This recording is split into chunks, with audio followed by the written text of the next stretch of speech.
GPU operator to get us ready for the demo.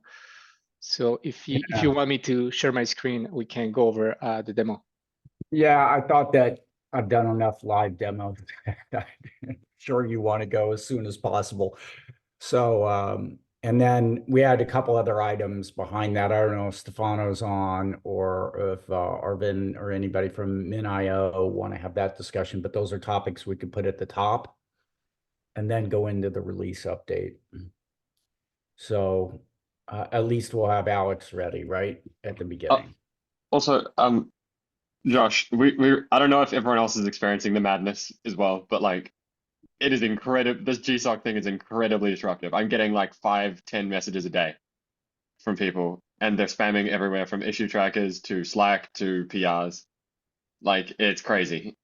That's awesome. We need to, right? So we can put that on the agenda too. yeah, we can, but like we need to really like set up some kind of process to start filtering people because it's just not sustainable right now. Right. And Arvin, you'll be there for the MinIO call. We'll be able to hit you here in a bit too, right? Sure, Josh. I'm here till 7:30. Sorry, 8:30. Yeah. Well, I appreciate the early start. Yeah. Okay. Well, we'll try to get you on early. Okay.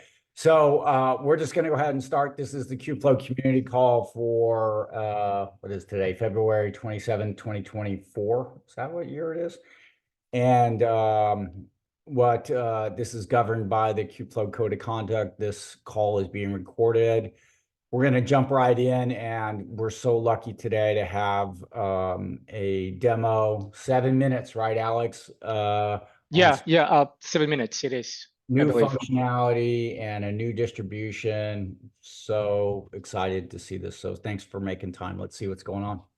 Perfect. Thank you, guys. So this is Kubo Cloud. The same thing I want to do here is going to work for Kubo Community Edition on your Windows using WS L2 or even Mac coming soon. I know someone requested for ARM62 architecture, so I was able to get it up and running. So what I did so far, installed Kubernetes cluster with 3 nodes, 1 control plane just for all intents and purposes, because I have 7 minutes. So I have a Kubernetes cluster already with the NVIDIA GPU in Linux. The next thing we're going to do is I also want to run just CUDA vector add, so make sure we can use the GPU. And this has been created. See, the container has been created. It's been succeeded. So right now we have a 3-node Kubernetes cluster in Docker. Already this for you just to save some time. As you can see, the vector has been used, the GPU correctly. You can see the operation has been successful. How I create this cluster? This again is using kind images, so I can use any kind image from upstream. So you can select any version. The one I'm using here for all intents and purposes, because it's a supported version of Kubernetes, is 1.25.11. That's the version that I'm using here under the nodes, the 3 nodes you can see here. Again, these are kind images, Docker in Docker being used, so you have direct access to Metal. So let's go into the fun part. Let's just install Kubeflow. So what I want to do is clone the repo. Then I see into the manifest, and I want to check out the version 1.78. I tested with both 1.70 and 1.80 will both work. So now we are on the right version. And what I want to do is use customize by the default script. And I want to run a while loop to make sure all the components are correctly and everything is coming up to speed, right? So probably you're pretty familiar with that. So this is deploying everything in the Kubernetes cluster. Let's see the pods here. Everything you see here is happening in real time. It's a WebSocket API. Behind the scenes, you have access to Kubernetes, Docker, Linux constructs like iptable, IPVS, creating everything for you in the backend. Once you see all the application, you will see all the pods, either using the neural graph here, or you can see in a tabular format, these all the pods coming up in real time. As you can see here, a couple of them coming up. As you can see, these are being created in real time. These pods, as you see the graph movement. These are all the pods as they're being created by the system.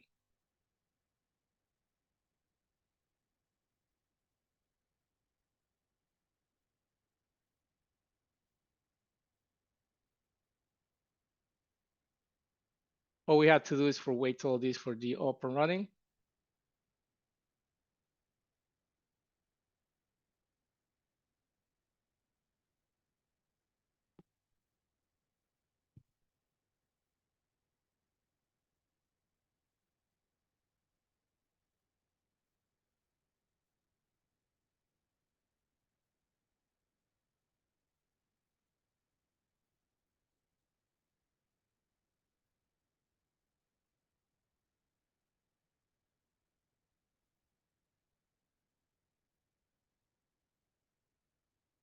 So as you can see here, all the pods.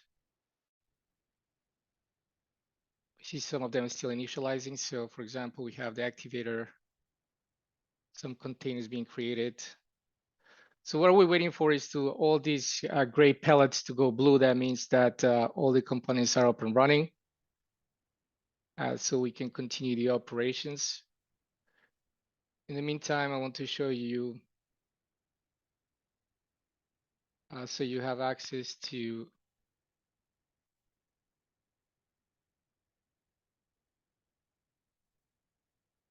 from load balancers I'll create. Once I apply for that, you have access to subnet, you have services, which is all the Kubernetes services being created by the customized script, pods and nodes. And also you're able to see all the connectivity, who's creating what during this time and the command being run. Let's go back to the pods and see how this is going. And the console looks like has been terminated. So perfect. So what we see, you see everything's going blue, so we should be fine to continue. The next step, we're running Docker, and inside Docker, we have containerd. So to be able to make sure we use containerd, Kubeflow uses containerd, we had to apply this, which is agnostic to any distribution. So this is the second step for us to be able to use containerd inside Docker.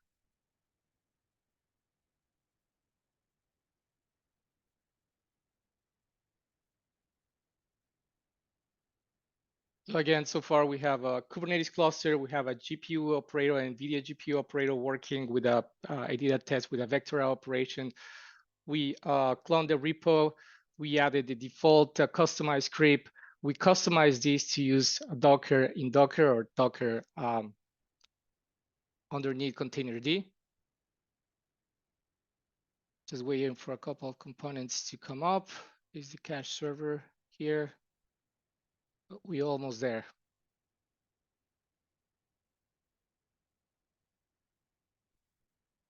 So the next thing we're going to do, I think everything looks fine. Let's give it a little bit more time, but we want to apply a load balancer. Load balancer applies only for the cloud edition.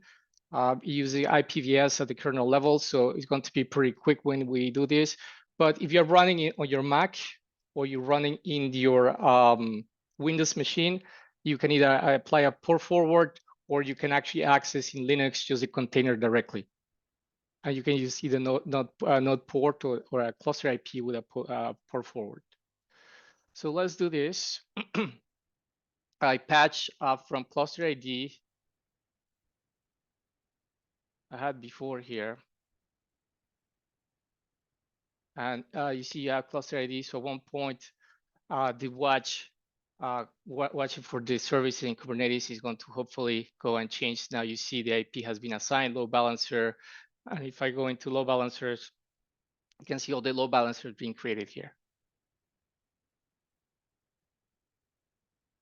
You can also see the neural graph. For example, let's take this guy.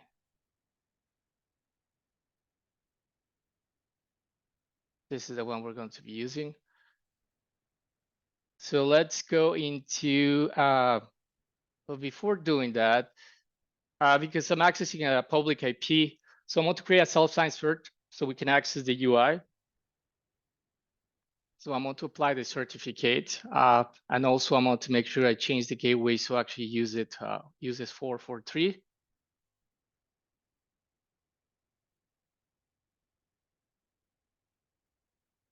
and we apply the gateway. Okay, if everything is fine, we should be able to have access to Kubeflow in this IP. Let's see if all this work paid off. I'm able to access this.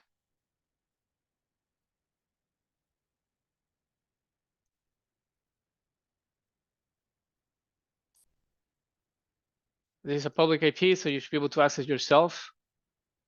Connection is private, it's normal, a self-site cert.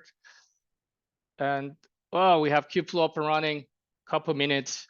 Now what I'm going to do is I'm going to log in. I don't remember the password I used, so I go to the docs. I go into tutorials, email, and then access to Kubeflow. I have here the username.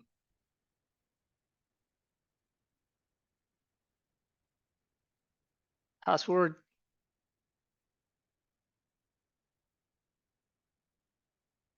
Yeah, we're in. So we just deployed this from scratch, right? And what I want to do is probably create a notebook to test the GPU. So it's a Kubo GPU test. Let's select over NVIDIA, we just added.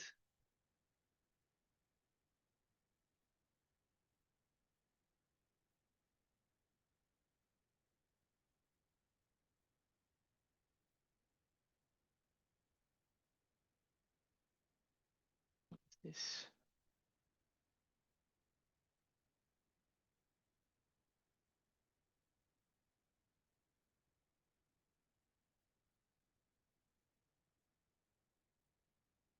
Yes, it is.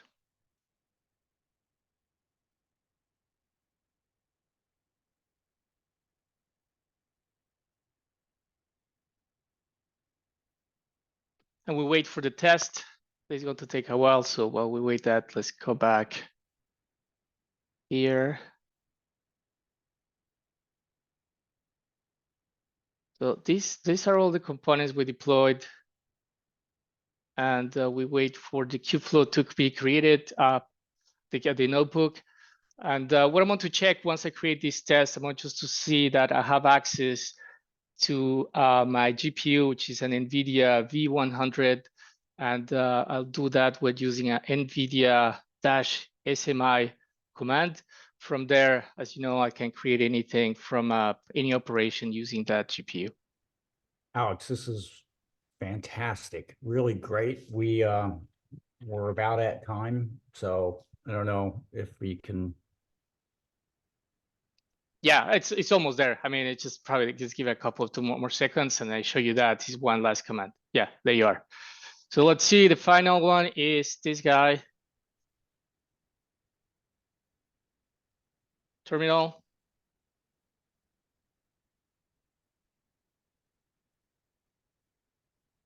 And that's it.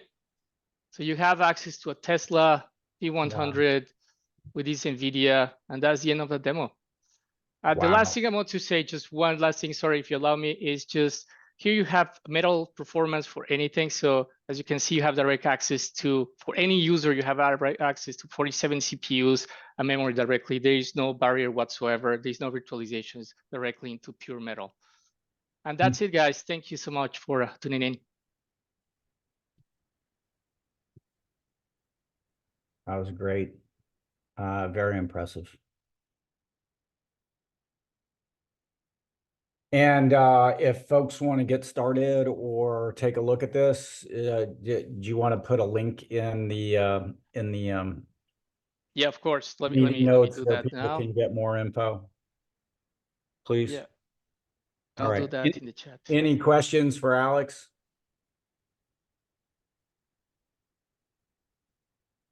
Just quickly, thank you, Alex, for sharing this. So this NVIDIA V100, like, is it running on Windows laptop then, or? Like... Yeah, you can run it locally. So it's the same API. You can run it in Windows, and the instructions is in the link I send you. You can run it with Windows under WSL2. So I remember someone also, so that's already tested, it's already out there. Someone asked me during the last call if I'm able to do it on a Mac, on the new processors. I was able to get compiled this during this weekend, so stay tuned. Probably next week I'll release it also for Mac. Thank you. I mean, having done hundreds of demos, I gotta tell you, that's super impressive what you just did. Thank you so much. And also keep in mind for Windows, you have access directly. If you have like a gaming laptop, you can actually leverage spinning up a Kubernetes cluster in the same way I did and having access to the GPU. So that's pretty cool to deploy locally in Kubeflow with your gaming laptop. You have a Kubernetes cluster with GPU and the performance is great because there's no virtualization. It's just pure containers. That's great. All right. Well, Alex, thanks for putting that together for us. Hopefully this recording you can use in your. Josh, can I have one more question? Sorry, Yes, just quick, please. Sure. Alex. Yeah, I'm just like wondering, Alex, did you make any benchmark compare like you using native PyTorch with using the client with like, in place, inbuilt NVIDIA GPUs? And like, what is the better for training, for example, like using just the PyTorch or using this within the Kubernetes cluster deployed locally? Yeah, so something that you're going to find the improvements is in the deployment of Kubernetes and resources and access to removing the virtualization layer, right? So, Mhm. creating a Kubernetes, an AKS will take 9 minutes, Kubo will take 80 seconds. Adding a cluster is just the operations you do at the Kubernetes level is way faster because there's no virtual machines. You have a single kernel. So any operation you have direct access. If you're using CPU and you want to leverage your CPU, you have it's like you deploying a virtual machine with the flexibility of the cloud. So you have full access to CPUs and GPUs without anything. So it's like Yeah. the Mhm. comparison is that you're running on metal. That's how I can tell you. It's just metal performance. I think my question is like, does it give any value for folks who just want to do training on GPUs? Like, does it give any value to use this rather than just using the native PyTorch, right? APIs. Like, what is the value for data scientists who just want to train their models, right? Like using this kind clusters, right, compared to using just a PyTorch, right, locally. Well, it's the ability of Kubernetes, right? Is deploying Kubernetes. Is the Kubernetes. If you want, you need to use Kubernetes in Kubeflow, right? It's just or it's cloud native deployment of Kubernetes. Yeah, Other I than mean, if you don't have the need of Kubernetes, then yeah, you can run it directly on machines, right? yeah, because I think it would be nice to see some sort of the benchmarks, like compared to, folks who just, but I understand that this is like pretty, give a quick way to scale this from like, local machines to like, a large scale clusters with multiple GPUs. But the question is like for just the performance of running the training, right, on GPUs, like whether it is running on kinds within local Kubernetes cluster compared to just using the PyTorch, locally, even for distributed PyTorch, right? Because in PyTorch, you can use multiple GPUs, right, within the single machine. And the question is like, what is more scalable and what is like gives more performance, right?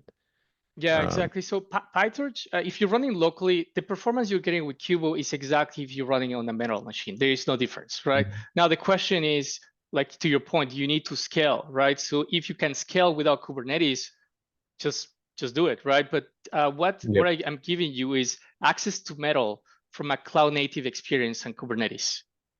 So you can take it from your laptop to anywhere in a huge Kubernetes cluster and exploit in the same way you did on your laptop with thousands of GPUs with Kubernetes.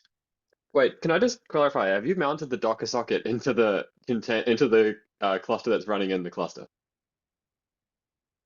If I mounted the Docker Like, socket, how are you actually running Docker in Docker? Because as far as I can tell, it's like kind. I'm using kind images. sure, but like, how is it getting down to the kernel and the host? Like, are you using some kind of encapsulation or protection mechanism? Because like, it's an incredible anti-pattern to mount the Docker socket into the pod running in the container. You mean for the node itself or for the Yeah, for the management? node itself. For the node itself. For the node Like, itself is kind. It's container D on top of Docker container. Kind, right? of course. Kubernetes is exactly the same way. I'm using those images, by the way. When I deploy the cluster, it's kind technology. There's no difference. But where's And the Docker? it's no mounting the Docker socket for that. It's running a Docker is container D on Docker using a privilege mode, using just isolation with C groups, Union FS, and all the technology for Docker. But when I deploy a cluster, I'm taking the Google kind images and deploying the Kubernetes cluster. What Kubo is just an API. Hey, this is great that we have so much discussion. I think we need to either set up another time to talk about this, only because we've had this MinIO topic, and I think we only have Arvin on for another 10 minutes.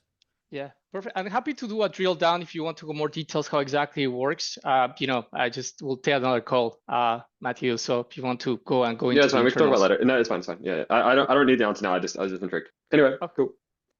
Okay, perfect. Thank you. Perfect. Great. I'm glad to see so much discussion. Let's talk about MinIO for a sec. Arvin, are you here? Yes, Josh, I'm here. So, there's been a lot of discussion about, the challenges perhaps with MinIO and deployments, but can you explain what your role is now and how you might be able to help the community? Sure, absolutely. First of all, actually, I'm on 92 bridge at the moment, so I might break in between. I'm sorry about that. So, but let's continue. Hi, my name is Arvind Gupta, and I used to work at Aricto, and Josh was there, and I see lots of familiar name in the call list as well. I see Stefano, I see Alexa, Kimano. So good to see you all these faces and all these names again. So I was working with the Aricto and Kubeflow community earlier, and always mostly interacting with customer over there. And when working with Kubeflow, that was the time when I also used MinIO in order to use some of the Kubeflow functionality. So recently I joined MinIO, and I'm managing the customer interaction. And one of the things that I saw that MinIO was earlier used to be Apache licensing, and more than a year ago we moved to AGPL licensing. So lots of our customer base, we see that are still using MinIO with Kubeflow. There are lots of adoption there, but most of them are still using the very old version of MinIO, which was last Apache version, since we moved the licensing to AGPL. So it's for me, involved in both the project, is very sad to see that, Kubeflow community is not able to utilize the full potential of MinIO, and because of the licensing. Unfortunately, with Apache licensing, there were some issues, and we were seeing some other competition at MinIO trying to use the open source MinIO and build another product on top of that, and use it commercially against MinIO. So that to save ourselves from that kind of misusage, we move to AGPL licensing. But same time, when I see this kind of usage where I can clearly see there are lots of downloads and usage because of the Kubeflow itself, and that going stuck to very old version is again, as I said, it's very sad for me to see. So I'm just here to see how we can work together, how we can help the Kubeflow community to make sure that Kubeflow can utilize MinIO to full potential and stay up to the latest releases. So my question for you is MinIO going to change its license to an open source license again, or is it staying as GPL? So AGPL, again, I'm not a license expert, honestly, but AGPL itself is still it's open source. Only problem is, it requires whoever using this particular stack to open source their own stack as well, right? You cannot use open source and start selling it to other people, right? So that's the only restriction AGPL brings in. Yeah, that's the main blocker for Google, because they are one of the main contributors within Kubeflow and main users of MinIO, and they offer Kubeflow as a software as a service, which includes MinIO, and have a strict company policy against AGPL because of that. So they Well, that's cannot... also just Google, right? The CNCF also explicitly restricts HPLv3 now. Correct. Okay. In any case, that what I'm trying to say is that the AGPL v3 thing is the primary issue, right? Like, Yeah. So I don't, so there's a couple of options. So for example, in deploy KF, I don't know if you've seen it, but we do use a much newer version that is AGPL licensed just because of the nature of the project being slightly different. In Kubeflow upstream though, it might be very hard, and I don't know the right solution there. Okay. It Which project you mentioned? Sorry? Which project you mentioned? Well, so using deploy KF is just a distribution of Kubeflow that I happen to maintain. That's what I'm saying. And so that one is using not the latest Monero, but it's using a much newer one. It has the console and everything. That's kind of by the by. So I mean, if you want, I think I've actually already had a discussion with your partnership team about that. But that's that's by the by. The upstream project, which is Kubeflow pipelines, because Kubeflow overall doesn't have Monero, but Kubeflow pipelines does. Yeah.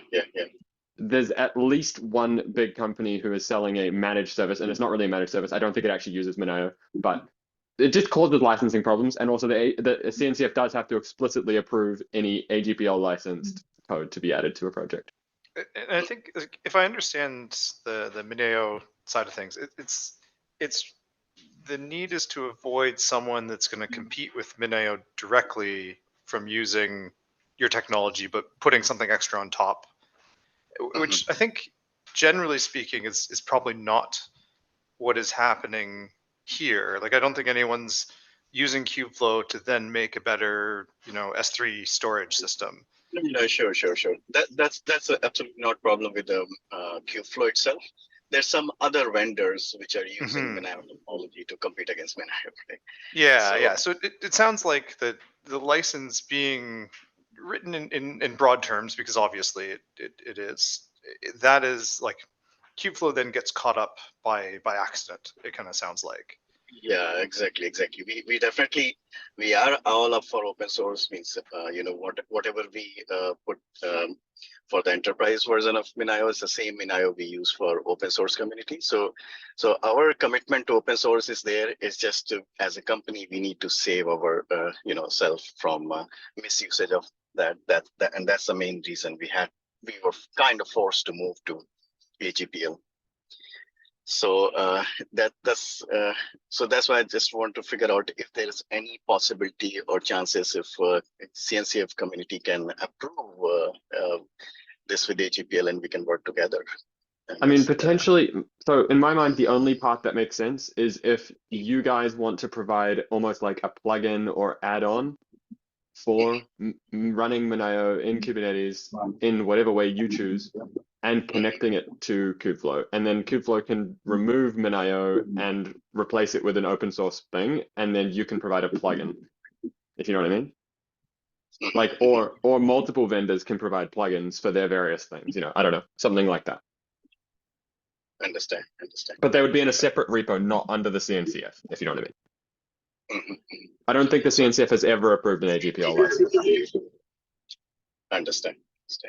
So you're basically saying that provide a connector and well, it's more like you would provide manifests, let's say on your org or however you want to provide them. Of course, things like deploy KF already contain these manifests, so I can show you them if you want. But that could be an option. Sure. That I don't know if anyone else has that idea. Andre, sorry, you were hand up. Yeah, just quickly, thank you for bringing this up, Irving. I just want to say, to continue on your point, unless Mineo will change the license, for example, we cannot use pipelines, or we cannot contribute to pipelines, which means, for us, it is important that you're going to change your license in the future, or otherwise we cannot just use the pipelines components completely. Despite on all this discussion about exceptions, other things, it's more kind of licensing. Okay. Yeah, so what I'm saying is the pipelines community has only really got one or two other options in the open source S3 compatible API space. So Ceph obviously being the main one. Maybe that isn't, but from an end user perspective, in my experience, Monero is a better product than Ceph for this particular purpose. And so potentially the way to fix this is the default becomes Ceph, and then you provide something that is compelling enough to say you should use Monero from our repo instead, and here's how to do it, And then you can also use that. I mean, obviously, just like selfishly, you could use that as a sales thing for yourself, right? You know, but that's fine because maybe customers who are on-prem want a storage system from you. You know, like but that's fine. But as long as you've got your own separate project somewhere maintaining that integration, then it wouldn't technically be a problem with the AGPL issues. Definitely, the sales and stuff is a separate thing, and our main concern is we both are open source and how we can work together. That was my concern, but I understand the limitation, and it's not easy to solve the problem because it's a kind of a deadlock, right? So I like the idea of kind of having plugin kind of model, but let me discuss internally, and maybe we if you can want, I work can with show you guys. what that might look like. I don't know how familiar you are with the current state of the project. But like, if you wanted, we can jump on a call and I can show you what it might look like if you want, and then you can think about if you want to contribute some engineering resource to make an open source project for Kubeflow MinIO or something. I don't know. Great. Looks like we've got a good action plan here. Arvin, thanks for coming. Yeah. And Message me on the Yeah, Slack. thank you, Josh. Thanks. Really. let's try to move this forward. Sounds Yulia, you got a comment? Yeah, whatever we replace MinIO with, we have to make sure that it has the same amazing multi-tenancy support as MinIO, or we have to rebuild it ourselves. So always keep that in mind. If you go with Ceph, it has some multi-tenancy as far as I know. Yeah, we need something that is really enterprise ready for our customers. Well, I think Even there open is source. I mean, there is something to be said that maybe we could be assuming that people who are enterprises will have their own storage solution. And then that's why I'm saying we have plugins that show a few options for users. And then the other ones as just use S3, use GCS, use whatever, right? Anyway, I just feel like that probably does make sense from a customer perspective, but Yeah, from the companies I know of, most of them want to have it on premises without any hyperscaler stuff as GCS or S3 from AWS.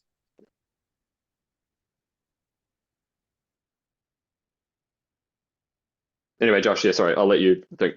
So Yeah, I just Arvin, want to kick thanks, this off. It's great to do a little networking here and maybe find some solution, or at least make things a little bit easier for folks that are trying to do, especially on-prem. All right, let's keep moving on. Stefano, user survey kind of discussion. This was left over from last week. Do you want to give a few minutes on your thoughts here and how we can potentially move this forward? Yeah. Yeah, I'll take just a couple of minutes. In case you want to share again the meeting notes, I also linked the GitHub issue. It's that time of the year that we want to think about the user survey. So for the past few years, the survey served us very well in gathering user demographics and overall understanding how users what are the most used components, what are major distributions, and overall user concerns. But discussing about it, seems like we can try and take another approach into user research, and into two directions mostly. One is trying and gather user contacts and engage them with interviews to try and drill down more specifically into usability and user concerns, in terms of components usability, end-to-end usability of Kubeflow as a platform. So for this, in this issue, we're trying to look at approaches to surveys and interviews we can employ this year. For this, I would love to engage with the working group leads to understand how you guys think surveys and user research can help you designing or thinking about the components you're maintaining. So, you know, take a look here. It's just early thoughts dumped into the issues. And I'm really looking forward to talking with some folks here and understanding how you guys think about user research, or if you have, you know, questions that you want to see answered, or you're struggling to understand how your component is being used, and stuff like that. This is the time to discuss about it and lay out a plan for surveys and interviews for the first part of the year. We'll also use KubeCon as a vector to gather, user info, user contacts, and stuff like that. KubeCon is just around the corner, so we'll try to have a first short survey, mostly targeted to gathering user contacts for interviews, not so much about gathering detailed information from the survey itself. But then I'd love to follow up with a bunch of shorter surveys that are very focused, maybe one survey per month focused on one component. So again, if some of you guys have ideas or want to discuss about it, I'm open to it. Currently, we're discussing this in the release meeting on Mondays, but maybe we can have an ad hoc discussion in the week if a few folks want to have a chat. So yeah, that's it. Feel free to comment in the issue or in the document, or hit me up in Slack. Fantastic. Look, I think this is critical for us to have good direction. And, you know, we had Anna over the last few years really doing a tremendous job of kind of shepherding this through. Andre, you have a question or hand up? Yeah, just quickly. Thank you for starting this, Stefano. Like, I definitely will take a look at the doc that you propose. So, like, just a small thought on, like, a small thing from my side, and we kind of like discussing this before, but I would like to understand more about how many actually people use Kubeflow from the distribution owners, and how many of them like using Kubeflow as the, you know, like, as the composable platform with specific component that what they want to use. Because the one thing that we kind of like observing from our side and also from other like big enterprises, that for many people, like, the big benefit of using Kubeflow is the composability.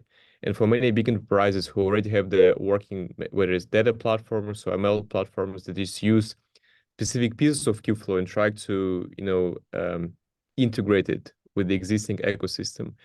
We didn't really, you know, like, represent it much in the community for the last, like, I think 4 years. Because there is a concept of around the people who are using Kubeflow from the distributions, like, for example, startups or maybe financial organizations who like probably don't have enough people who can, like, you know, working on this some sort of integrations. But also there is a people from the big organization in enterprises, right, who already have a, you know, like, resources and working platforms, and they maybe just want to have a service for inference, right, or service for training to be integrated directly in the platform. So maybe we can think about, like, you know, how we can get the feedback from, you know, users of Kubeflow, how they use it today in terms of where it is, you know, distributions or individual components. And then, you know, like, just reiterate from the, even like from the documentation perspective, how we should express the power of Kubeflow, right? Because it could benefit both type of, you know, users, right? Yeah. What's the actual question we would be asking users? Obviously, like, how are you deploying Kubeflow and what components are you using, which we always ask every year, right? So I would like exactly, to- I think to your Mhm. point, we've been asking these kind of questions in the survey. So I think the way to take it to the next level is, well, first figuring out if and how the previous surveys serve that purpose. So if you guys think the questions we were asking before are not specific enough, or I don't know, something is missing there from that I perspective. think the problem work on might be it, that, but I think what Andre is saying is actually probably correct, is that the previous surveys only asked what ones they're using. It didn't actually group by person. if you know what I mean. So like, I don't need to see individual deaggregated results, but what I mean is like, we asked them, are you using pipelines? Are you using notebooks? We didn't ask them, we're not visualizing it in a way which says how many people are using just one, how many people are using one and like pipelines and notebooks, how many people are using Katib and on its own. You know what I mean? Like, I feel like that's something we don't have right now in the previous surveys. Is that right, Andre? Yeah, so maybe more importantly, how many of them even use distributions, right? Because the main like purpose of distributions serve the startups and also the organizations who don't have the platforms already working, right? Because if you already have an ML platform or even like some sort of data platform, you don't really need to use distributions, right? Because Yep. it's much easier for you to just integrate specific components in your systems, right? And very lightweight kind of like integration. Well, So to be clear, there is a big difference that the distributions are a version of the manifests, and the manifests are the only way to get multi-user support. Like usually the individual like when you say install pipelines on its own or install Katib on its own, you don't get the multi-user SDO stuff. You know what I mean? that's true, but usually all these big orgs, they have their own kind of platforms and multi-user support. So there is no reason for them to use the They open source might, platform. maybe very big companies might, but I think the vast majority probably don't. I'm not sure, Matthew, because like we've been discussing with different folks in the community, and they just using individual components, and all the control plane orchestration level they build by themselves. So they don't I really think that use might any be a open. slight bias in your sample because of the component that you happen to help maintain. It's not like I'm not talking about like ourselves and our components, right? I'm not talking about training operators in Katib, right? For example, Kserve, like many users using Kserve as an individual component to just have the inference platform, right? And many of them may be using. Yeah, I So agree with that. No, that's absolutely true. And but Kserve is not really technically part of Kubeflow. But like, but like, I'd say notebooks and pipelines are commonly used together. But it's not exclusively. You're right. A lot of people use notebooks on its own. A lot of people use pipelines on their own.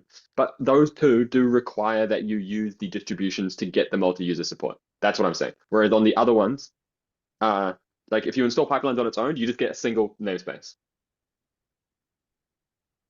yeah, but I mean, I just believe if we want to feed different type of users, we should think about composability and the benefits of like what actually we kind of offer, right? Because like again, for many big organizations, there are no really reason to use Kubeflow distributions at all today, because like it doesn't really make sense for them to, because it's really hard to integrate with existing platforms the whole distribution of Kubeflow because of the complexity. Because for many people, they're already using Istio, they're already using like their own cert manager. They already So have these their sort of own. things, like those problems are solved by DeployKF. I'm not saying that DeployKF is the option here, but for the enterprises who need to use their existing Istio, their only real option right now is DeployKF because it's so hard to do with the manifests. I agree. What you're saying, it is really, really hard with the manifests because you have to there's infinite variation in how you could configure your Istio.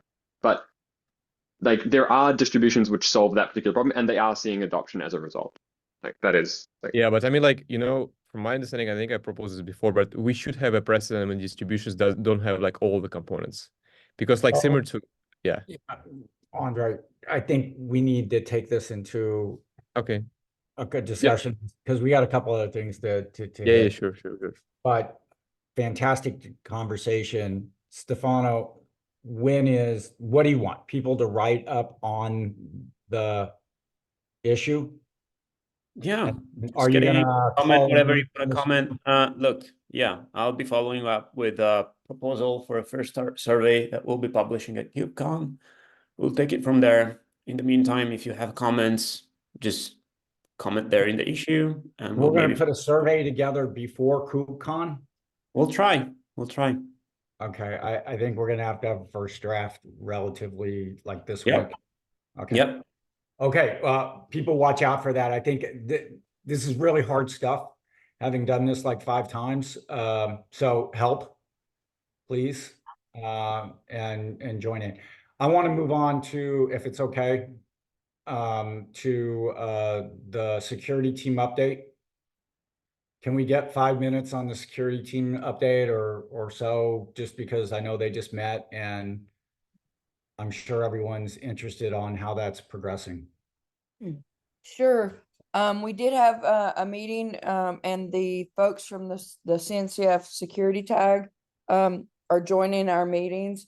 We're we're going through the self-assessment, which is the informal assessment before the joint assessment, which is the one that they'll decide if we're ready or not.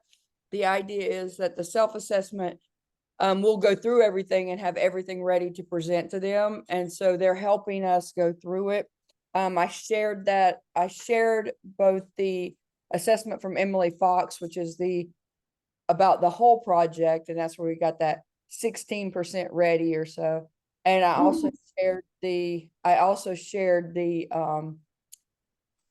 self-assessment doc in the security channel. So if you're interested in those, just jump over to the security channel. They're both there. Emily's assessment did more than just security. She actually looked at the whole of the project. And so we'll start discussing that next week. But we're coming along. I still don't have the Google group yet, but I will reach back out to Google again and see where we're at with that. And then we need to come up with the roadmap for 1.9. There's a lot going on, but you can see where we're at if you just take a look at those two documents. And we'll be updating the repository and a couple other things this week. But we are moving right along, and we're working through it because it is a graduation requirement. So if you're interested in that, let me know. If you can't see it in the channel, in the security channel, let me know. I'll share it out someplace else, but it is there. So, but One unfair question. I'm going to ask an unfair question. ask another question. What's the one most important 1.9 feature that security update we're trying to do, that we need to do, that potentially is in jeopardy? Is there anything in 1.9 that we need real help on? For the release itself? For release and for the security aspect of it. I don't know if Julius or you have looked at it and said, hey, we really should try to get this done in 1.9. Yeah, one thing that's going to happen is replacing the entire authentication architecture, going from OIDC auth service to OAuth 2. This is still in progress. This is really relevant for all people who are integrating Kubeflow at their companies. So please take a look at the PR. It will hit you with 1.9. We try to make it seamless and try to offer the exact same features as before, but we have to migrate since OIDC auth service is from Aricto. It's not maintained anymore. We cannot stay on it. That's the reason. And with this Kubeflow, I already have 3 Google Summer of Code students who are willing to work on that. Let's see how it goes. To be clear, I'm not sure that you can accept 3, just as a complete side note. Yeah, I don't have a clue yet about how exactly this is going to work out and who is going to do it, but at least there are some people offering help. Okay, so OAuth, it really needs to be, and is that going to be the default now in 1.9? So everybody's going to have to change over? Actually, Kimonas wanted to, the other lead of the manifest working group wanted to do it in Kubeflow 1.8 already. We postponed it. So probably that's going to be the default, and probably integration architects or whatever should take a look at the PR. Okay. And the PR, do we have that listed anywhere? Can we get it onto the community? Paste it in the chat and we'll put it in the doc. Okay, yes, of course. All right. I'd like to get to 2 more topics, if that's okay, Amber. I don't mean to, or at least 3 more topics, unfortunately, and I'm trying to stay within time. So release update, Ricardo, how are we doing? Are we green, yellow, red? What's the big total? What's our concerns? Go. So Josh, I don't want to make any decisions in advance here, but as for now, I'll be considering as a yellow, since I didn't notice so many progress in the last 2 weeks for many of the working groups. I see that moderatory is on track. Maybe it's along with training operator and CATIP, they were the biggest advancements for Kubeflow 1.9. But as for the others, I'm still unsure how much progress they made for their roadmap topics. So I'll make sure to raise that concerns for Kubeflow pipelines meeting tomorrow.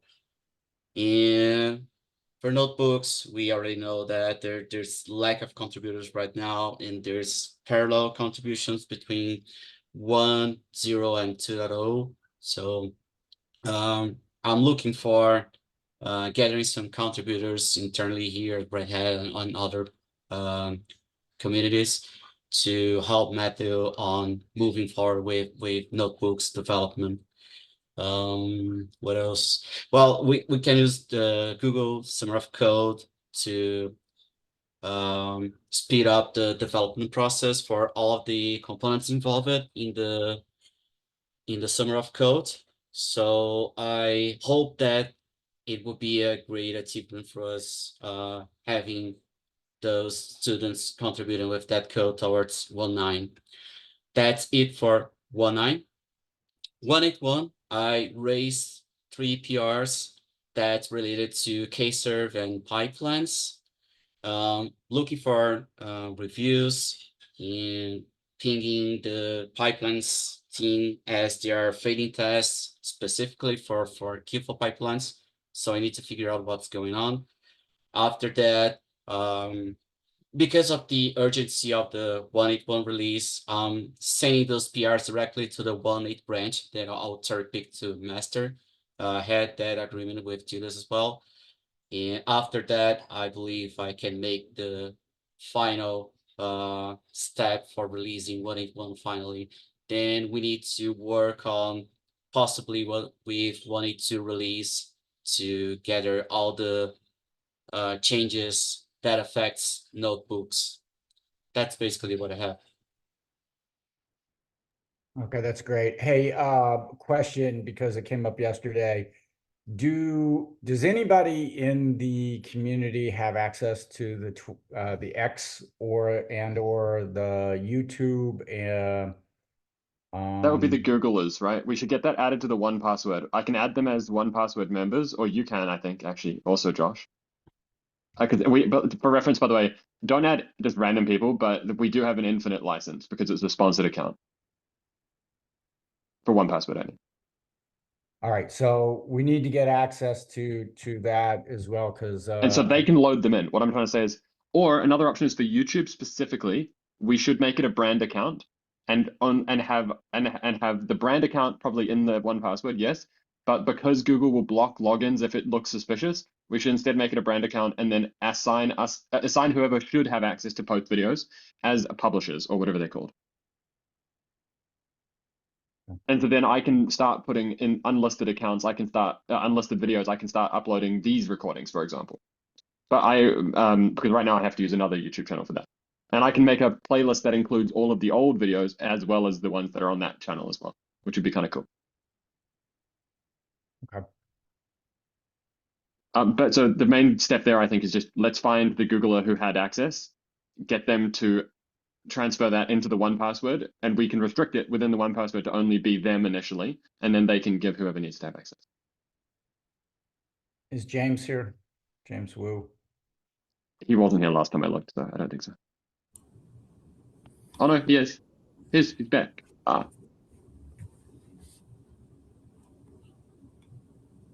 James? Yes, I'm here. Yeah, there you go. Yeah, is there any way somebody from Google might be able to help with this? I think probably James do. I'll let Okay. him help on this. Do you have access to the account personally, or is it not? I'm not sure. I never accessed the account, so I'm not sure. Are you on the 1Password? Probably. Yes. Yeah. Right.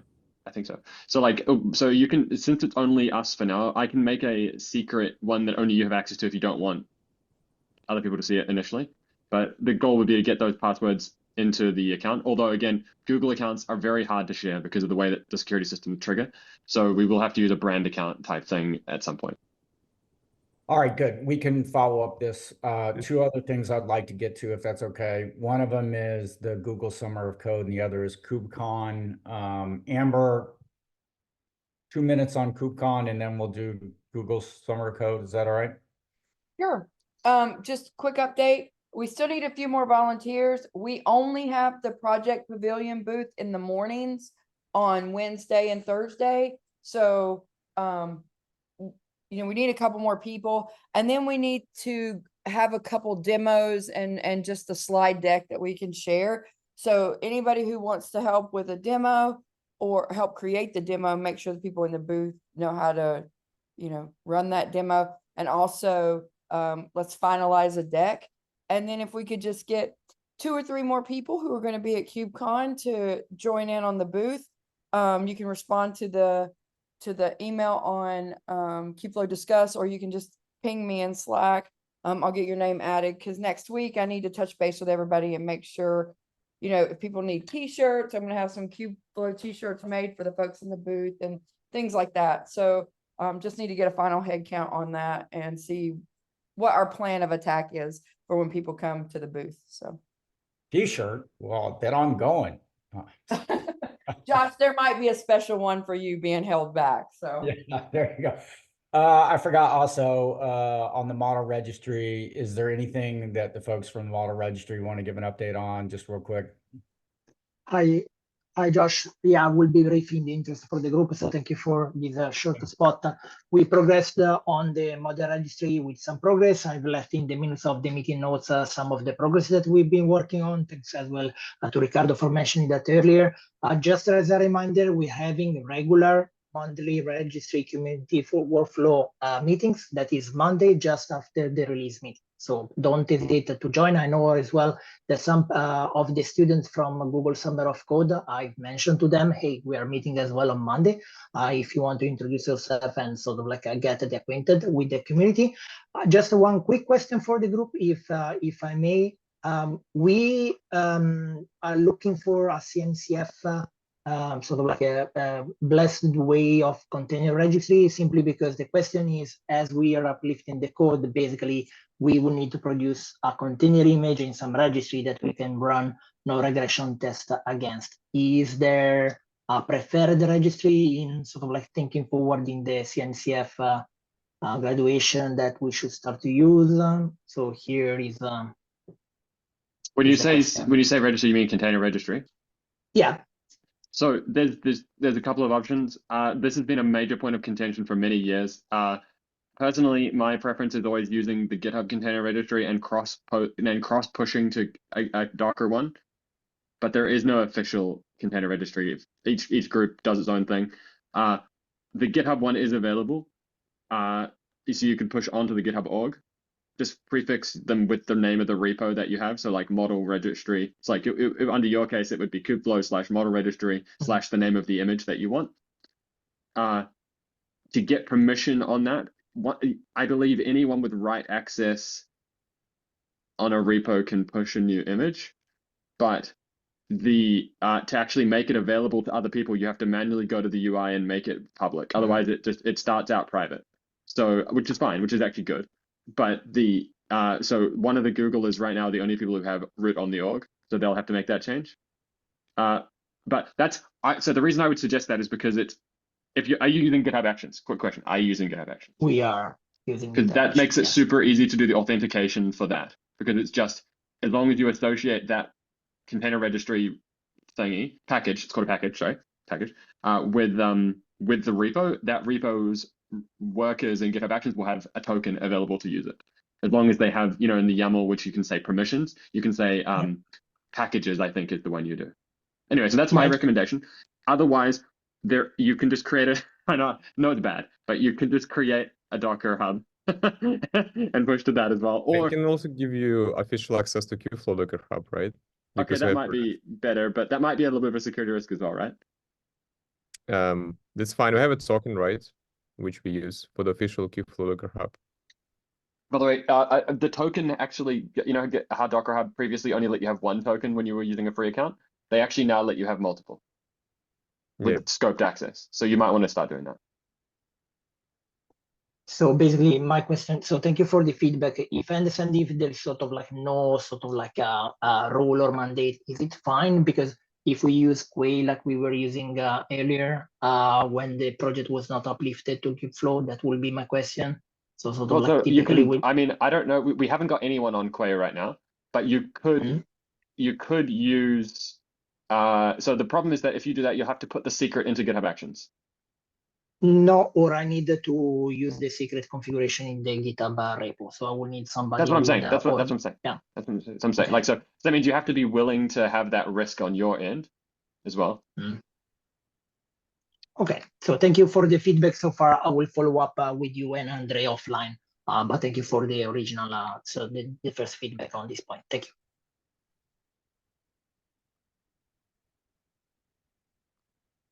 Okay, good. Google Summer of Code. Look, I'm trying to keep these things closer to being finishing on time. What's up? All right. Yeah. Seems like there has been a lot of activity, so I take that as a positive sign, guys. So if more people are asking for it, just be patient. This is first couple days of the Google opening up. Who are the organizations, right? That's why we probably seeing a flurry of activity and lots of students probably clamoring to see what's out there and trying to reach out, right?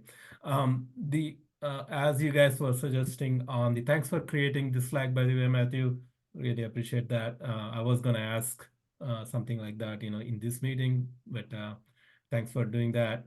So I don't have a public one, to be clear. That's just for the mentors. Do you want me to make a public one? Yeah, that's that's my next request is, can we have a public GSOC contributor? I think we need it. I agree, because I've seen at least 150 people join in the last 3 days, Right. and I think 95% of them are GSOC, because almost all of them go on to message me saying, "Hey, I'm a student in X, and I'm wanting to contribute to project number 7," and I'm like, "Oh my God, I can't handle this many messages. Please stop." So yeah, let's have, the way I would say, Matthew, is let's put a couple things, right? Let's create a Slack channel, and maybe if there is a way we can pin some message on the top of it as to, hey, come here. If it's a general questions, I can give you some links here. You go need to read, blah blah blah, so that they're not directly. Well, I think we need to I think the number of people interested is actually so high that we need to actually do some filtering. Like, that's what I'm saying. Like so because we're in the AI section, thousands of people are looking at Google Summer of Code and being like, "Oh, what's the open source AI project? Oh, what's the only one that I've kind of heard of? Oh, it's Kubeflow. Hey, cool. Let's look at that." Right. And then suddenly, it's good.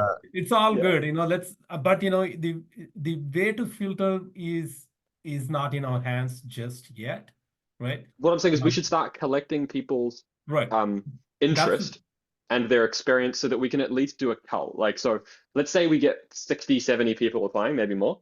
Like, it's not really feasible to talk to each of them individually. So like we need to say that we need to have a Google form or something which says, "I'm interested in projects 1, 2, and 3.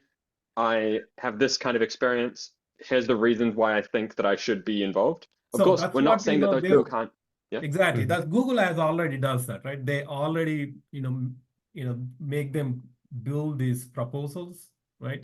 That's what, you get to rate as a mentor. So there may be I think what you're suggesting is there may be a pre-step to that. Okay, I maybe I was confusing something then. Okay, so because the problem is that part of the process, I agree. You actually probably are right. Maybe I was mistaken there. That is definitely required, but also it doesn't feel fair to have everyone submit proposals when they're unlikely to get it as well, and things like that. I don't even know how many slots we're gonna get, right? Usually what this is gonna be very bad, but usually they said first time apply organizations only get 2 slots or something, but we are not first. To be clear, we're actually not a first time. We've done it before. But we had a break in between, looked like. So I don't know what they're gonna do at the end of it, but they're gonna get a crazy number of applications for us. So I think they're gonna look at us and be like, "Okay, that's weird." I asked for 10, to be honest, because I saw 10 projects and I asked for 10 slots. Let's see how many slots we are going to get. But what I want to suggest is first is let's create a Slack channel. The second one is, I'm going to organize a meeting. If somebody comes, just say, I'm going to organize a meeting for next week between March 1st to 5th or something along those lines, because the deadline for them is, the applications start 20th. So they have time. So I'll organize a call and we evangelize the call, on the Slack, or we'll put it on the website itself that there is a call. You wanna any questions, you just instead of you. But it's going to be an absolute it's going to be a mess. Like there will literally be 60 to 100 people in that call. So can I make a short point? Sorry, Ramesh, to Okay, interrupt you. sure. I know Ricardo have a hand also, but quickly. So Matthew, I think we need to understand that some of these students, it's not even important to be selected as part of GSOC, but more importantly to be part of the open source community, which means like, I don't think we should invest time for, for filtering or do other things.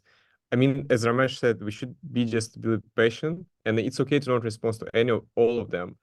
But like for many of these students, it's just, a great kind of opportunity to be part of the open source community, despite the selections, right? So That's what we will yeah. make. We will make it in that call, saying that, hey, even though you are not GSOC, not selected, and we will still accept you in, but write a great proposal and see, then maybe what I was going to propose, Matthew, is after the general call, maybe each individual project we will allocate. Let's go ahead and allocate an hour or a 2 hours. Between March 5th to 15th time frame, each project set up. Maybe that's how we should do it. Or maybe that rather than having even one big call, maybe that makes more sense even in the first place. But we need to make sure that gets communicated to all the people, and so let's see if there are any We could have an intro call. Of course, there's time zone issues as well. Like a lot of the people are in Asia and India and other places like that. Right. And so that might cause time zone problems, but yeah, maybe the people. So let's if that's what you guys want to do, obviously you guys have the mentors, so it's but I don't know. I'm just saying in my particular case, like I'm like I've seen at least 30 people kind of interested specifically in project number 1, and so like it's like okay, that's way too many. You know what I mean? So no, that's fair. I think the thinking is a little bit off, Matthew. Is don't think of let's see how many people we can convert as a community contributors also as an alternative motive. I think that, I mean, to be honest, like we might get 1 or 2, right? But like the likelihood is that like these people are doing it for a reason. They're doing it because they want to get jobs, right? That's and that's fine. That's what they should do in their career early on, right? This is their career building experience for them. Let's see how much obviously out of 30 people in my experience previously, there may be 5 strong candidates. Five you're gonna give one person the GSOC slot. So out of 4 people, let's see if we can convert 1 or 2 of them into. So that's the kind of a thinking we need to have, right?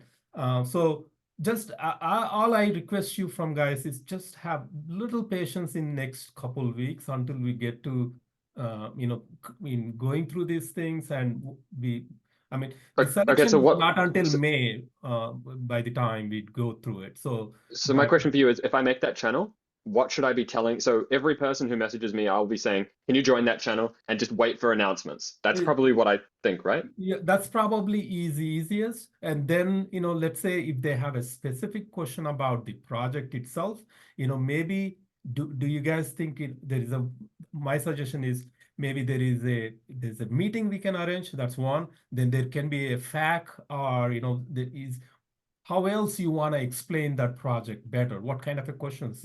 Maybe after talking to 5 people, you want to come up with some kind of a, here are the things, about the project, a little bit more detail. Or we want to go flesh out the proposal itself to include those things, more details in there. The reason they are coming to you is, they did not understand completely, right? That's how I'm looking at it. So, or they want more details about something. So let's maybe that, or maybe additional information we can provide on top of it. Then, we will see less and less of that. Is that something we could, after talking to a couple people, we can come up with something like that? What do you think? I mean, I like the idea of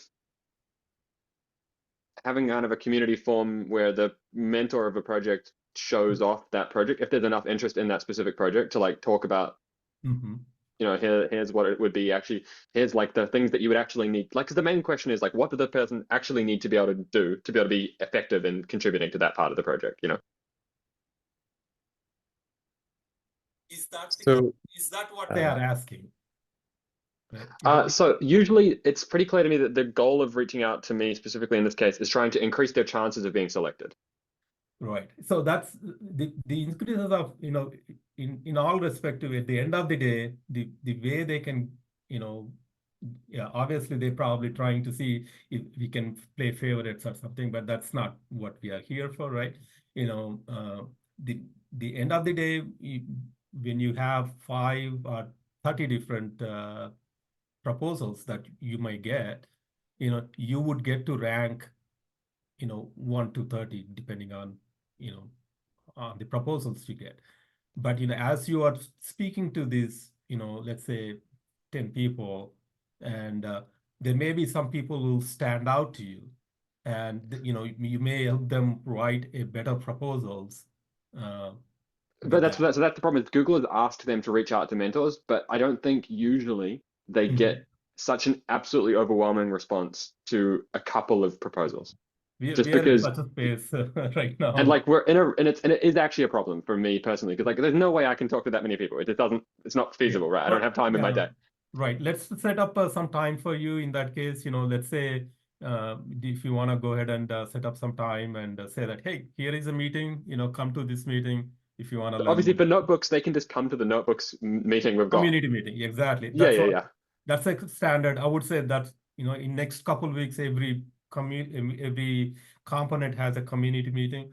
Let's all So then, okay, I guess that's what we do then. We message. So what I'll do is I will try and scrape through the hundreds of Slack messages and I'll make a channel and I'll say to them, if you are still interested, please join this Slack channel. We will be giving updates on where you can learn more about the projects soon. Okay. But that channel is going to get spammed, to be clear. So we need Slack channel in CNCF Slack. That's probably not the best approach for right now. These people are all in the Kubeflow one.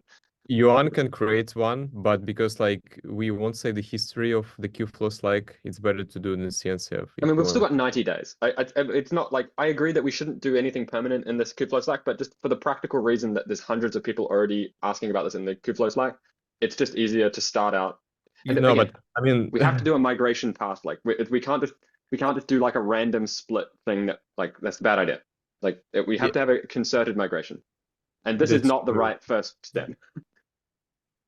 I mean, Yuan already created the one. So no, but that's for the mentors. Like the mentors, yeah, sure, the mentors can use it, but I'm talking about the students. And I agree that there's an issue with losing some of the history after 90 days. I agree that's a problem. But what we can do is just make sure that we're only using it for announcements. Right. But like, and also CNCF is another organization, folks. So they may be getting into the so we may not want to confuse the students coming in, whether they are applying for CNCF organization versus Kubeflow as an organization. So, especially if English isn't their first language or other things like that. Like I'm just a bit worried about like what I'm saying is I agree that if we have decided to move to the CNCF Slack, we will do that, but this is not the right time. Yeah, at least let's start somewhere. So let's give them a channel. So I want to update the webpage with this information, whatever the meeting times, and let's go ahead and put it into the page we have, Matthew, where now that we selected, on the top we can, here are the meetings, in the next 2 weeks where you need to attend for the, if you have more questions, come here, right? That's where that page is what they will see. So maybe we will deter a lot of students coming directly into the channel, as well as coming directly into the meetings rather than coming and. And also there's one other thing to be concerned about. Just everyone who merges PRs right now, just be really careful about where they're coming from, because they're often coming from these students. Like I've seen maybe 20 PRs being raised that are dubious at best. And I understand it's well-intentioned, you know what I mean? It's well-intentioned from these students wanting to be like, oh, I'm a differentiator, I've contributed already, things like that. But oftentimes these PRs are broken and are not safe to merge. Just so have it be extra careful. On which so for example, the website is a really common place at the moment. People are trying to update, and with incorrect information, community issues. There was the funniest one was the I think Kativ, you got one, right? Where that person would like, I'll solve this issue and try to assign it to themselves.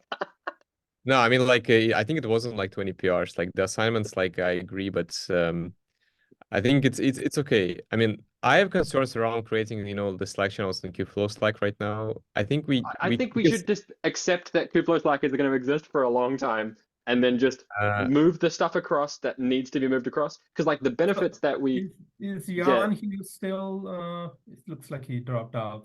I understand that, like what I'm saying, I'm not trying to disrespect the KSC in the short term, but in the long term. But in the short term, let's just solve the problem at hand, which is Yeah. trying to solve GSOC. So right now, today, let's go ahead and create it, Matthew, on the Kubeflow. And, you know, maybe, you know, just like how we did the GSOC mentors one, if Jan and, you know, if we believe that this needs to be moved, then we will move it there, and we can take the students along with it. Do you want me to make it a default channel for now so that everyone who joins the Slack ends up in it? Just because it seems like 90% of people joining, why all not people just use want. general channel then, No, Matthew? no. Like, This- what is the this problem is- to use this is- general Have channel? you seen like, general? Have you looked at general No, lately? It's no, got like yeah, 100 yeah, messages I about mean- GSOC. No, right, folks, this is a temporary problem. Okay, remember that, you know, it's just gonna be for next 2 or 3 weeks. This is gonna be Okay. a flurry of activity. After that, this is gonna die out because Yeah. the people who wanted to select the project, they will select it. They will just focus on what they are writing. They're probably gonna coming and asking you more questions about how can I write this, you know, explain me a little bit more better, and so on and so forth. So you know, I don't mind where we create the CNCF channel versus that, but you know, let's have a channel is more important. I hear that, you know, we don't need a common meeting, so let's avoid that, and then Yeah, so let's I think in the make short sure term, let's make that channel. Let's point everyone towards it, and then respond to any questions in there, and then we can tell people in there saying, okay, there's going to be a meeting about project number 1 right. in the notebooks I'm meeting. gonna Please go to that. I'm gonna submit, you know, once I'm gonna go back and edit the GSOC page and submit a PR, Matthew, with where Sure. it lists each individual component and their meeting times in there, so that they can come and ask, and I will put it in bold letters saying that, hey, if you have a question about, if you are submitting to project 1, go to this you know, this meeting on this time. So be clear on that. So let's you know, push them towards, coalesce them to one channel, you know, these 10 different channels in there. Okay, cool, yeah. So I'll Let's make that start channel right now, there. but then Yeah. yeah. And as far as do you guys have any, you know, I gave you some resources in terms of mentoring, you know, what is expected and stuff.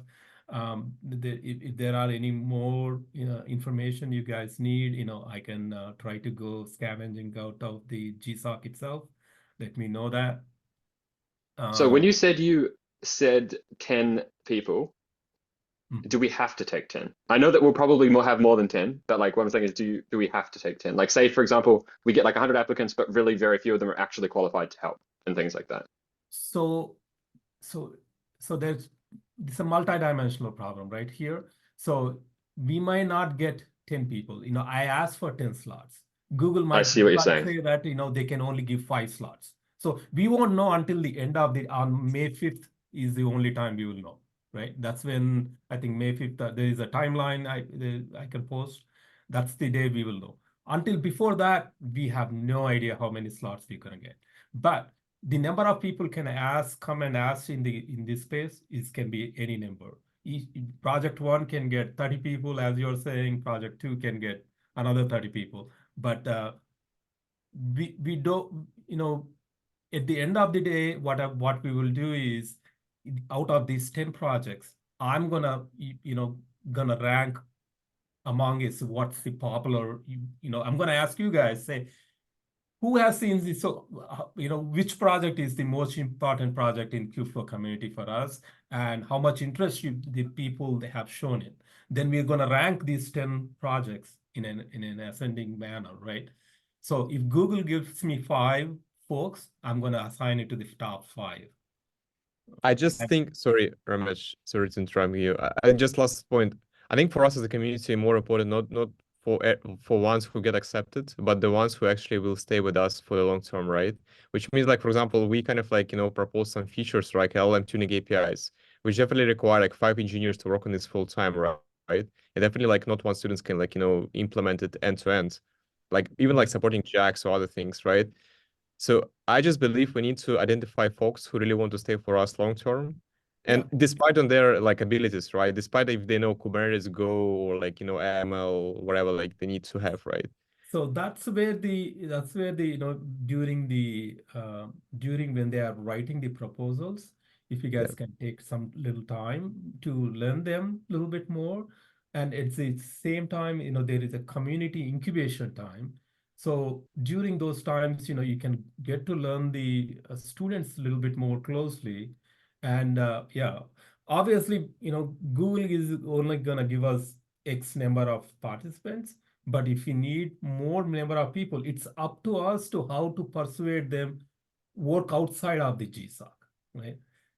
As mentors and leaders in this community. That's how what we need to do, how we can entice them. You know, obviously we cannot. The only thing that is we cannot give that Google is doing is monetization, right? Whatever the $5,000 stipend or something they are giving. That's the only thing we cannot afford to give. Everything else is in our hands in terms of name recognition, or you know, community recognition, learning new techniques, you know, learning from, you know, wonderful folks. This kind of a mentoring they are not going to get anywhere for free. You know, that's what we need to sell as a mentors is, hey, you know, you are only looking at, you know, $2,000, but, you know, look at the outside of it. You know, you come and help us and we'll get you, you know, we'll get you at least, we will promise that we'll spend hour or two every week to get going, and, you know, in helping the Kubeflow community. At the same time, they can, it's all about name recognition, right? Somebody's motivation is coming here, whether it's GSOC brings the monetization, but, you know, we bring the. I think it's more about jobs. I think for most of them, what it Jobs feels and like it's about jobs. recognition, right? You know, at the end of the day, if somebody's you give somebody a kudos on something and say that, yeah, I vouch for this guy. If somebody he puts you as a reference, right? You know, he can point it to his work. On the Kubeflow community. That's what is recognized. That's what they are working towards. That's definitely why most of them are reaching out. Exactly. Yeah, definitely. You know, some people are just coming in for the money too. Don't get me wrong, because, you know, GSOC does give a good amount of money. You know, I think in US they give up to $10,000, and some other countries they give up to 2,500 to 5,000. So it's in some, you know, it's a lot of money. But, you know, but we need to see that, you know, the only way we can figure out is talking to those folks and understanding their motivations. But also, like, can I just put it here? Like, I really want to make sure that I understand, Andre, you want more contributors. I want more contributors too. But let's just come at it faithfully, like we're actually trying to help them, because I understand that they're trying to the reality is that open source for most people is not a job. The people in this call are incredibly lucky to be able to call open source their job. Like, this is 1 in a million developers, you know what I mean? Like, that get to do this. Like if we, so there isn't a lot of space in the world or industry for this, but maybe some of those people will become it. Absolutely, that'd be great. But like, at best, we can hope that we'll get some temporary benefit and have increased the amount of people who know about Kubeflow, right? That's kind of my hope as to the project, right? Right. I mean, so that, you know, I think I'll go back to one word you said. It's the nail on the head, right, Matthew? Is our motivation is, you know, we need to be impartial and we need to be motivated enough to help these guys, right? They are learning. I mean, if we go approach with, you know, impartially with that effect of it, you know, hopefully we will find the right people and engage them into the community for a longer time. So let's see whether we can do that. Obviously, you know, there are some people, you know, who shines, you know, we would like to, you know, there are different organizations here, you know, we might be able to have a position in our own companies where we want to bring them in, you know, based on their expertise. So we all benefit out of it. So I don't want to go into I need to we should probably half of this hour, but let's get, you already, I saw you message. I've made the channel. Yep. So if you're not in the mentors list, just join it manually. It's called GSOC-participants. I haven't done any description on it. I just created it. So the next step I'm going to do, Matthew, is I'm going to send a description for the website, a PR into that. And let's see whether we can refine it and get that one in. Yeah, maybe make the top part of it Top have a of the link page, to the yes, Slack. Also, we actually, I mean, I don't want to unleash it even more. At least right now, there's a little bit of a barrier because right now there is no real discussion of how to join the Slack on that page. And yet still 100 people have joined the Slack. So clearly Okay. what I'm saying is like, maybe even having that little barrier is actually a good I will thing. add something on the top Slack and then the meeting notices and, let's You could do that. It's going to make it worse, but it's fine. It's Yeah. fine. Whatever. It's fine. It's fine. But Okay. yeah, I'm very enthusiastic about, bringing in more folks in here. So, Oh, I wait, don't no, know. you have got a link to the Slack. Okay, that's probably why. Oops, I Yes. take that back. I take that back. Yeah, we do have a link to the Slack there. Okay, yeah. But, we will put the new ones in there. Oh, we don't have a new Slack yet. I mean, Yeah. the CNCF Slack exists, but let's not confuse those students yet. Like, please, no. Yeah. Let's Great keep them all on the conversation. Kubeflow site for now. Is there anything you guys want me to do apart from, changing the website and the GSOC? So can you maybe in the mentors chat just say what the process is going to look like a timeline for us, just so that we like, I'll yeah. give you a link exactly what's the timeline Or is. even like the brief overview, like, so like you said that like there's going to be, obviously they're going to apply, but I was even mistaken about how the order of things works. So like, Yeah. like I was reading through it, but there's a lot of words, right? So Okay. like, is it that? Okay, So like we're in there is phase a one nice right now, which is timeline what, and there. then phase 2, 3, 4. You know, what is it going to be like that? And that will help us, I think, a little bit. Yes, I can do that. Sorry to ask that of you, just like kind of hopefully. No worries, and that's why our admins are there to help you guys. So that you don't, you are already gonna be spending a lot of time, and you're. Ramesh, next week, if as you said, like if you have time, you can organize the call, right? So just one call, right? Do you guys still want a common call across all of them so that we can see how many people? I mean, like despite on the blog post on the Slack channel, I think it's important for just to give overview. I mean, we can do it on working groups calls if you. Yeah, let's do that. So that's what I think you should do. Like, we definitely should do overviews, but for specific projects, because we don't really, because you know what I mean. Like, it doesn't make sense to have someone who's only interested in contributing to the notebooks one and the Cathode one, and vice versa. You know what I mean? Okay, I will organize a call for the common one, common overview. Let's do that. Okay, so we need to know what we're presenting in that though. Like, we can't just randomly book a call. Like, what are we gonna? What is the purpose of that call? What are we telling them? I think we need. Yes, sorry. Maybe we need to just present what Amber will do on the blog post, right? Because Amber just prepared the blog post where like say, hey, if you want to work on this, you should join like notebooks working group. If you want to work on this, you should join model registry call, right? Yeah. And then on the follow-ups, we can like explain the issues. The Slack, we can message that in the Slack as well. There doesn't necessarily have to be a meeting, especially because the time zone concern. My concern is that if we say that, oh, there's a meeting and it's at a time when someone can't attend, they will think that they aren't able to apply. Yeah. No, okay. Let's maybe catch up offline. So let's catch up offline yeah, because I need to drop. I got another meeting. Also, is anyone here able to merge that PR? No, they're not. Damn it. Okay, whatever. Let's Okay. See you guys. Thank you so much. Thank you very much. Thank you much. Bye-bye. Thank you. Bye.